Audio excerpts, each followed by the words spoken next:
Hi, this is Vanshika Chauhan and I am working as a legal intern with Lexis & Company, and today I'll be talking about the concept of residential status under the Income Tax Act. So under the Income Tax Act 1961, the total income of the person is based upon the residential status. The concept of residential status has nothing to do with the nationality or domestic of a person. For example, if a person who lives in India is a citizen of India, he may not be considered as a resident for the purposes of assessment of the income tax, whereas a person who is an American and who is a citizen of America, but he may be considered as a resident of India for the purposes of income tax assessment. Now, residential status of a person depends upon the territorial connections the person has with the country, that is for how many years he has stayed in India. And also residential status remains the same for all sources of income. This is mentioned under section 6 subclause 5 of the Act, and it is to be determined each year with reference to the previous year. It may change from year to year, but what is essential is that the status during the previous year and not in the assessment year. Coming to section 6, it divides the assessable persons in three major categories. First one being the people who are the residents of India, second who are residents but not ordinarily residents of India, and thirds who are not residents of India. Now section 6.1 and section 6.6a talks about resident and ordinary residents.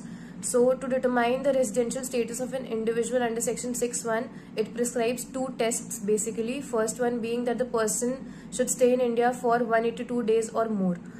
In this, if an individual does not stay in India at all in any previous year, then he may not be considered as a citizen of India.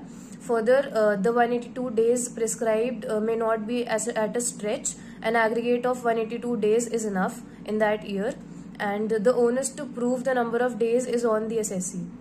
Test number 2 prescribes the presence of 365 days during the 4 preceding previous years and 60 days or more in that previous year. So under this test, the person may be a frequent visitor of India, and these two prescribed conditions need to be fulfilled in any matter, and the purpose, object or reason of visit and stay in India has nothing to do with the determination of his residential status. This provision has two explanations. Explanation A talks about the citizens of India going abroad on a job or as a member of crew of an Indian ship.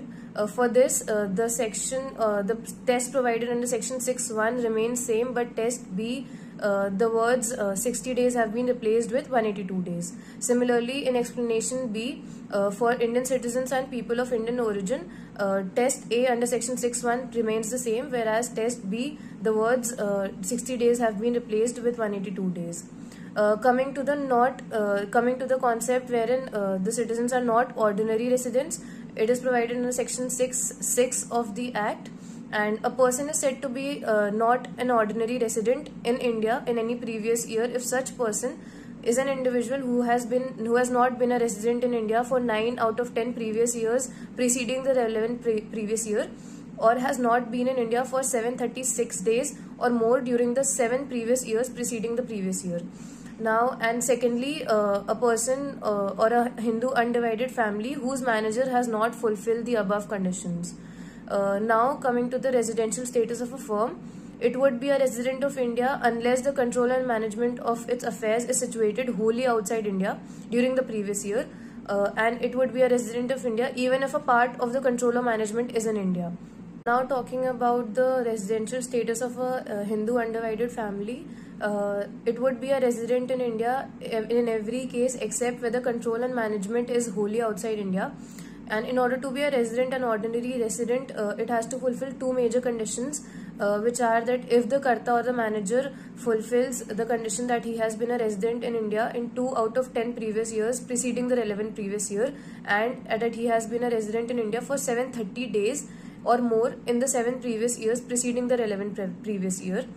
Now talking about the residential status of a company under section 6.3 of the Act, it would be a resident in any previous year if it is an Indian company or its place of effective management in that year is in India. So there was this case of Narottam and Parikh Limited versus CIT, wherein it was said that in order for a company to be subjected to tax as a resident, it has got to be established that the control and management of its affairs is situated wholly in India.